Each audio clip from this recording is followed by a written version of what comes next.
Recently, you might have caught interviews with icons like Shaun Ryder of the Happy Mondays and Robbie Williams sharing their experiences with Andropause.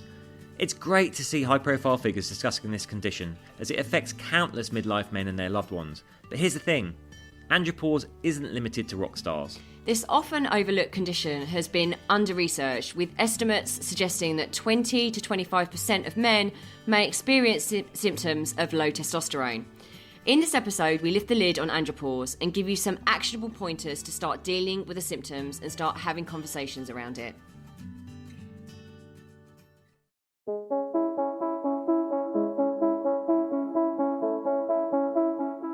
Hi, I'm James Davis. And I'm Claire Davis. We're the Midlife Mentors, here to lift the lid on how to achieve health and happiness. The balanced, no-nonsense way.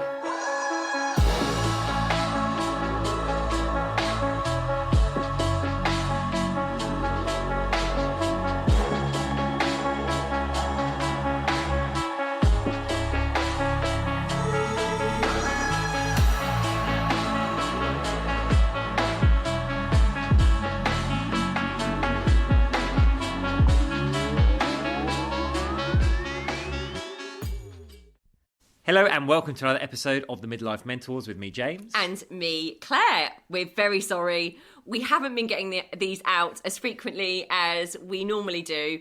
I think they've been coming every other week for the last few weeks, but we are back in the land of living after America and Ibiza, and we've got our mojo back. So we're going to commit to you right now that we're going to do one a week again. Because I do think we've got our mojo back, haven't we? Oh, 100%. And also, to be fair, we've been chasing up a lot of the contacts we made in America. We've been chasing them up, trying to schedule interviews and stuff. So we've got a load of great guests coming up. We have. So it's just taken a bit of time to sort out as well. But before we dive into what we've been up to, why don't you let everyone know what we're talking about today? Yeah, so today we're going to be talking about the andropause. Now, I know we have talked about this before, but it was a long time ago, and I think it's really worth revisiting it. What is the andropause? We're going to talk about it in a minute. We're going to talk about it in a minute. But listen, if you're a man, you definitely want to listen to this. If you're a woman, you definitely want to listen to this for the men in your life. We're going to break it all down in a minute. But what have we been up to? Well, this morning, we're currently sitting in our London flat with the gorgeous autumn sunshine streaming through. We went to the gym. I finally, again, also got my mojo back. This is really amazing. I did work out when I was away, but gently. And actually, after 9 years of going to the gym, lifting weights, going kind of heavy and, really committed and frequently, I actually just allowed my body a big old rest. And it has been hard, I have to say, to get my motivation back and my inspiration for the gym.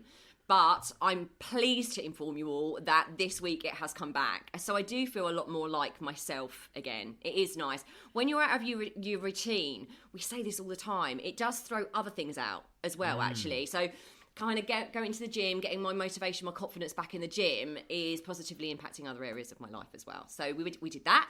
Then we went to the Lido, Parliament Hill Lido, which is near us, for a very chilly swim this morning. It's now down to 8 degrees. Yeah, water temperature 8 degrees, air temperature 3 degrees. So actually, when you come out, it's very chilly. But very bracing and very invigorating for the day ahead.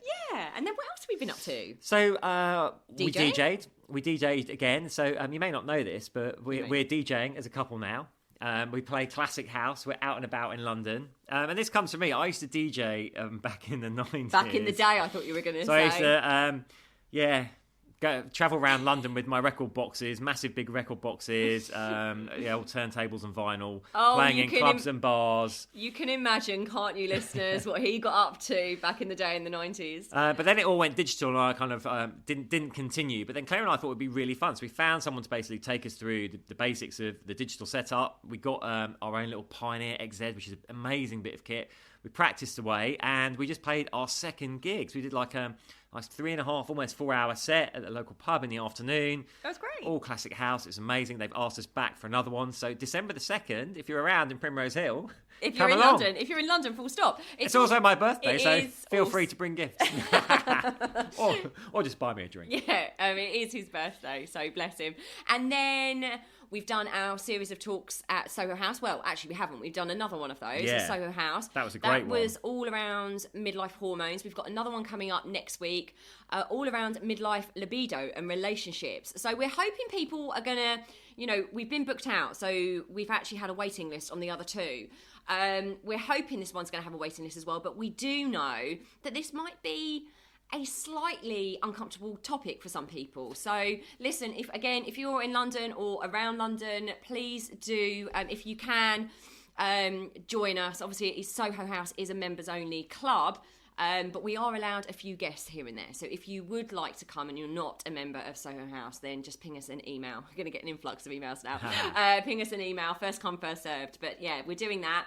And then you've had some great stuff happen for you, Reece, in the last couple of weeks, haven't you? Yeah, so I was, again, on another menopause summit in the US. Unfortunately, I wasn't flown to the US for it. It's a virtual summit, but I was there basically talking about the menopause and the lifestyle adjustments you can make to help optimize your hormone response through the menopause. So that was really great. And then I found out, and hence the reason for this podcast, one of the reasons for this podcast, I've been doing a lot of work around the andropause, and I was fortunate enough to do a lot of work with Citibank for Men's Health Month last year, and we talked about the andropause in depth. We delivered an andropause program for them.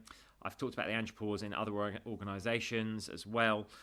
So it's something close to my heart. I'm just trying to raise awareness of it. Well, Claire and I are trying to raise awareness. And then I found out the Workplace Wellbeing Awards have actually been shortlisted for the Men's Health Advocate of the Year. For the work that I've been doing around that. So we thought, actually, and also coincidentally, we've had a few people email us about the andropause. Have we got more links to more resources? Where can we learn more about it? So we thought, actually, this would be really timely to revisit it and kind of talk it down. Also, you might have seen that in the press, we've had some high-profile men start to talk about it now. Robbie Williams has said that he was suffering from the andropause, or is suffering from the effects of the andropause. Shaun Ryder was talking about he felt the effects of the andropause, just feeling knackered all the time and not able to do anything. So it's starting to get more awareness, which I think is great. I think it might be helpful. Obviously, we're saying that word andropause a lot. This is going to be James. I say this is going to be James speaking a lot more on this podcast because this is his podcast. And I said, why don't you do it on your own? But actually, I do think it's really, really helpful. Like James does with the menopause. It's when I do workshops on the menopause, or we do talks, it's really, really helpful to have that male and female perspective. So I said, James, why don't you do it yourself? And he was like, no, it'd be really helpful to have you just kind of putting some of your thoughts from a female perspective in. So here I am doing that. Absolutely. But what is the andropause? Yeah, so I think everyone has a pretty clear understanding of what the menopause is now. So the menopause for women is when their primary sex hormones, which are estrogen and progesterone, are starting to decline and fade away. So for men, obviously, our primary sex hormone is testosterone. So for men, testosterone peaks in our 20s, and then it declines at a rate of 1 to 2% a year, which doesn't sound a lot. But when it's compounded over time, by the time we're hitting our 40s, probably into our 50s, 60s definitely, we'll start to feel the effects of those lower levels of testosterone. So there are biological changes that occur due to this decline in testosterone, but it affects us physically, mentally, emotionally, even psychologically. Now, the thing is, at the moment, they estimate, because it's not really talked about, there's not much awareness around it, and I think a lot of the symptoms can be confused with other things, stress, just natural aging. So at the moment, they estimate that between 20 to 25% of men over 50 suffer from symptoms of low testosterone, although that is likely to be much higher because we know this is a process that is occurring for all men. So at the moment, I'd say it's often undiagnosed and misunderstood. Well, yeah, because also a lot of men, unlike women, we're being encouraged, and we've got so much information. It's so amazing that we've got so much information about the menopause. So even a few years ago, it was still a taboo subject. It was like, oh, the woman's going through the change.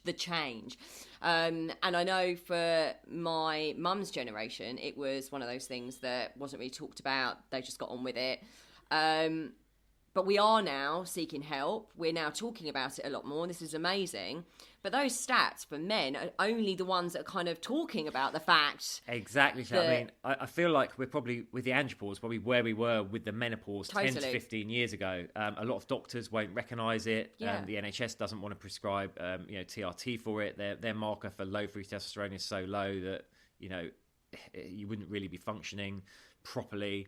So there's a lot of factors there. Also, you've got to think men don't talk to each other about this type of stuff, and they're much less likely to seek help from their health professionals as well. If they're finding that their libido's gone, or they're suffering from erectile dysfunction, it might be like, oh, this is not something I want to talk about to anyone. I'll just bottle it up inside. Which is also, I think, coincidentally, why we see, or one of the factors contributing to the highest suicide rate is amongst midlife men in the UK, sadly. And I'm sure that there are a lot of reasons and factors playing into that: cultural, societal, money pressures, all the rest of it. But also andropause will be playing a role in there, I feel. Yeah, and that's why it is so important to talk about this and raise awareness of this, because it just might happen that there are men out there that might stumble across this podcast, might stumble across all the amazing work that James is putting out and has put out, and actually thinks, oh my goodness, I'm not so alone. Whether they do anything about that information is I suppose our job, and James's job as an expert, is to keep raising awareness of it to such a degree where men are feeling more comfortable to go and talk about it, even with their friends, or go into with their partners, or even their doctor. But it is a shame that. I'm going to just put this out there. So James has been has been raising awareness in the background for about 3 years on this. And he's in a group where he posted something about the andropause and about supporting men. And he gave the stats about midlife male suicide and how men, they don't seek help, especially at midlife.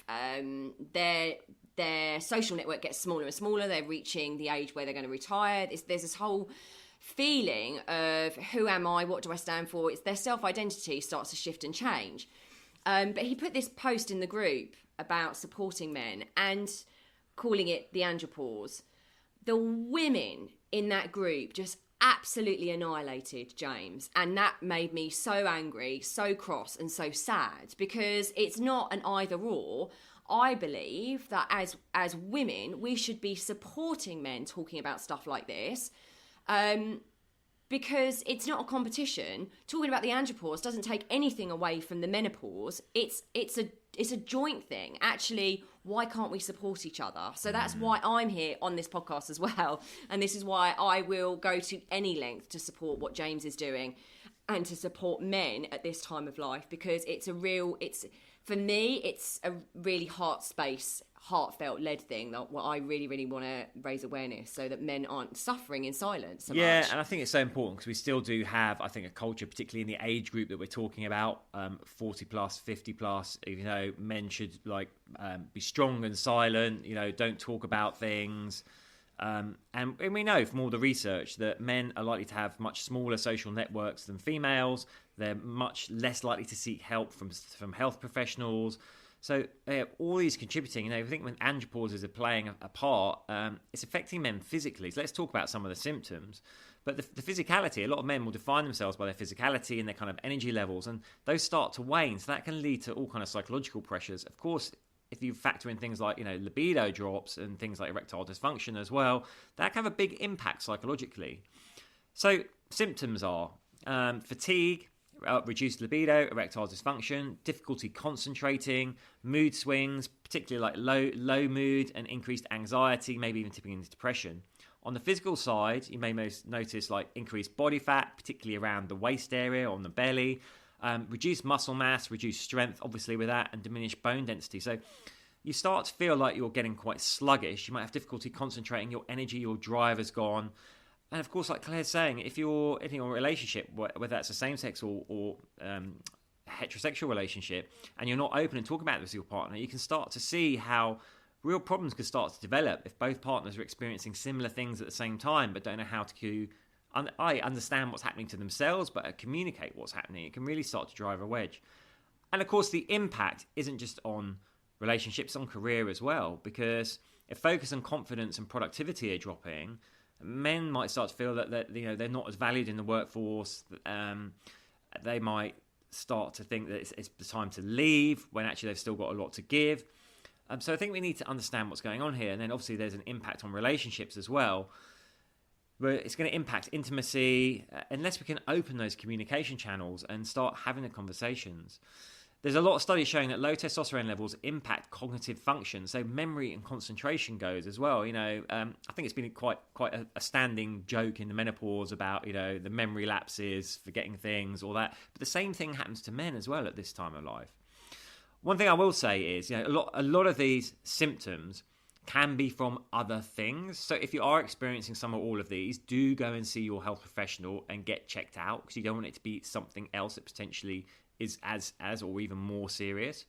But also, these are symptoms that people could just dismiss as something that's going to pass. But I'd say if they're being constant in your life, then it's time to go and get them checked out. One thing that is going to amplify all these and make them far, far worse is stress.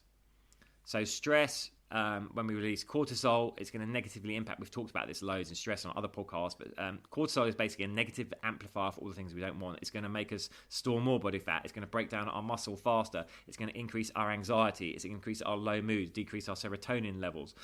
All these things going on. It's decrease our libido. So all that, if stress is a player in your life, it's going to feel even worse. So I just want to really highlight how important it is to understand, not just what's going on physiologically for you, but how psychologically you're being affected as well, because then we can start to take steps around it. And the good news is there are things that we can be doing. So say on the mental health side, we know that low testosterone is associated with an increased risk of depression and anxiety. And we already highlighted that the highest suicide group in the UK is midlife men. So we want to start getting some coping strategies in place. And these are going to overlap with what you can do for the hormonal support as well, right? So we know things like regular exercise. When we exercise regularly, we produce endorphins, which boost our mood. So that can help alleviate depression and anxiety. We want to maybe start thinking about things like mindfulness practice, daily gratitude practice. That's something we work on with our clients. I work on with my male clients, is really getting centered and grounded at the start of the day, being grateful, setting the intention for the day. Because when we do that, when we shift that and move from that obstacle to opportunity thinking, develop a more positive mindset, we're actively changing the psychology. So we're acknowledging what's going on there with the hormones and neurotransmitters, and we're working to actually counteract it. Of course, you might also want to seek some sort of support if you're feeling really bad about it, a good talking therapy, something like that. Now, in terms of the physical side, and actually the emotional and mental as well, there are certain things we can do to help the hormone levels. So particularly resistance training. Now, guys, we know that testosterone and growth hormone are dropping as we age, which means we're losing muscle mass. Muscle's metabolically active. The more muscle we carry, the more calories we burn, so we're less likely to put on weight. So we want to maintain our muscle. We want to be strong going into our old age. So we must resistance train. Now, this doesn't have to be in the gym. It can be at home. But I will say, the research does suggest if you can lift heavier weights, then you are going to get a hormonal response as well. So when we exercise at intensity and or lift heavy weights, we get a spike in testosterone and human growth hormone. So if we're doing that regularly, we're actually going to, slow the rate of decline. So we're going to feel that boost. We also want to make sure that we're dialing in our diet. And there's so much in our diet that impacts our hormone pathways. So, processed foods, sugars, chemicals we might ingest. So we want to try and get back to a diet that is as close to natural as possible, rich in essential nutrients. Make sure we're getting the right vitamins and minerals in that support overall well-being. I'm not going to dive into all the supplementation, but you want to make sure you're getting a good broad spectrum of vitamins. Ones particularly important for hormones are vitamin D3, vitamin C. We want to make sure we've got enough zinc and magnesium, because those really help support testosterone production as well. I don't know if you've got anything you want to throw in there. No. I'm just sitting here letting you do your thing and just sitting here being very proud of the information that you're giving. It's very helpful. I'm hoping I'm sure everyone's finding this very helpful, so I'm just letting you flow. Great. So what I would say is, like we've talked about with HRT, for men there is the option of TRT, testosterone replacement therapy, but Again, I'd say it's not a magic pill. Like we say with HRT, you can't just go on HRT but not adjust anything else in your life and think it's going to solve things. You do need to be making these lifestyle adjustments. And I'd say to any man, first of all, make the lifestyle adjustments, right? Start cleaning up your diet, get more balance with your alcohol if you're drinking a lot, cut back the sugars, cut back the processed foods, start weight training regularly, start exercising regularly. Do the mental work as well. Do your morning gratitude, practice mindfulness, do breathing exercises. All this stuff is going to help. It is absolutely going to help. Managing stress, basically. Learn how to manage stress. Learn how to manage stress is such a massive factor. Yeah. Once you've done that, see how you're feeling, see what improved. Now, if you're really worried about this, the way to know if you're in andropause or not is to get a series of blood tests. Now, remember, a blood test is only going to show you your hormones at a point in time, i.e. when that test is done. So ideally, you want to get a series of tests.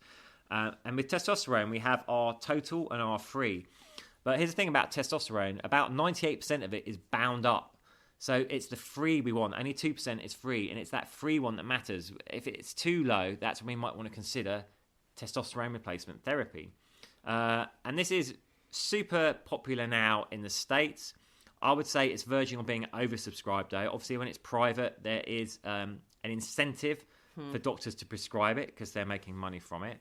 I know for a lot of men, it is transformative for their health if they have been suffering with low testosterone. But just be sure that you are low before you consider it, because there are side effects you need to consider. There's mixed research on the coronary effects of TRT, but there could be an increased risk of cardiovascular events.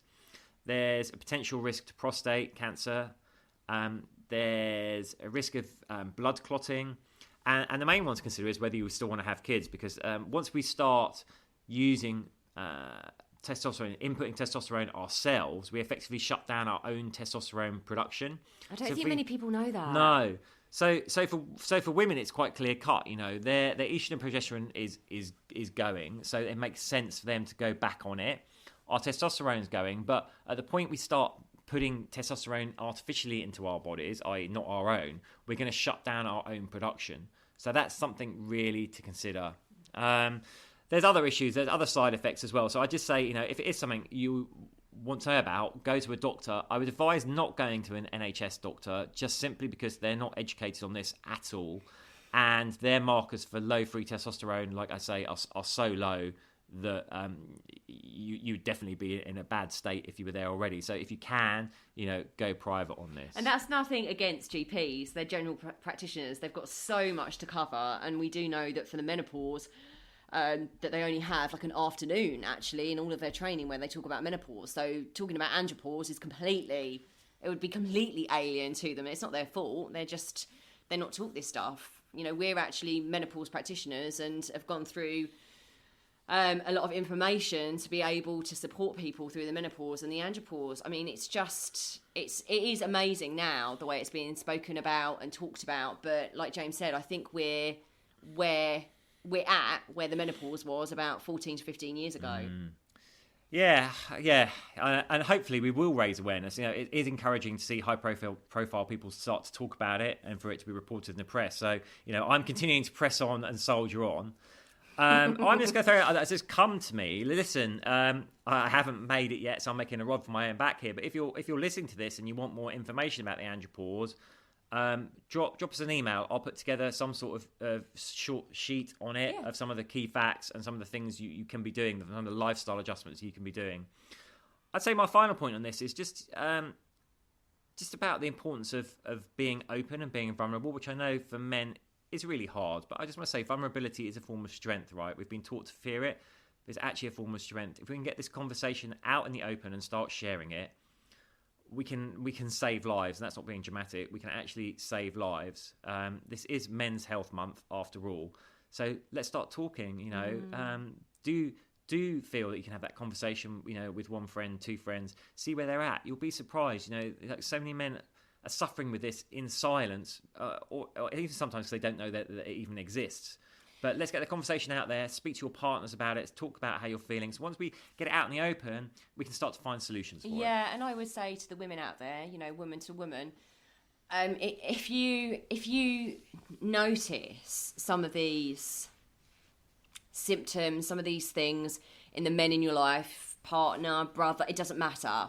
the men in your life, and you are concerned, or you're not understanding what they might be going through, that there's something that's changed, there's something that's different, maybe use this as a talking point. We don't have to ram it down their throats at all, but just having some level of understanding for us women, right? Having an understanding of what the men in our life might be going through physiologically, okay? So it's not just them changing as a person. Physiologically, we're all going through what we call this kind of like second adolescence, when we were in our teenage years and we had all those hormonal changes. Can you remember how, oh my goodness, overwhelming those emotions were, how overwhelming it was when our bodies were changing? We're kind of going through that all again, the men and the women. So I would just encourage you, I think for us women, we do talk about things more. We can hold space for those conversations. We can encourage, we can love, we can be compassionate, and we can create a safe environment really for the men in our life to talk about this stuff. And these are good talking points, Oh, I heard this podcast the other day and it talked about this thing called Andropause. Have you heard of that? No. So this is just how we're going to start being able to raise awareness. And I do think it would be a really, really beautiful thing. It could make a lot of difference if us women also helped raise awareness of the andropause. I really, really do. It's very, very, as I said, it's very important. It's very close to my heart because, I've seen the struggles that some men have had at midlife, that the men have. I hope you don't mind me saying this. That's why I was kind of pausing a little bit there. But, some people in James's life, some men in James's life have sadly committed suicide. And we hear these stories quite frequently because of maybe the industry that we're in. And we want to do something about that. So, and andropause is definitely a part of it. It is. So I hope that has informed, possibly entertained as well. And like I say, reach out to us. Team at the Midlife Mentors. If you've got any questions on that, if you want a fact sheet on it, I will pull it together. And we look forward to speaking to you next time. Yeah, sending you so much love. You take care. Bye.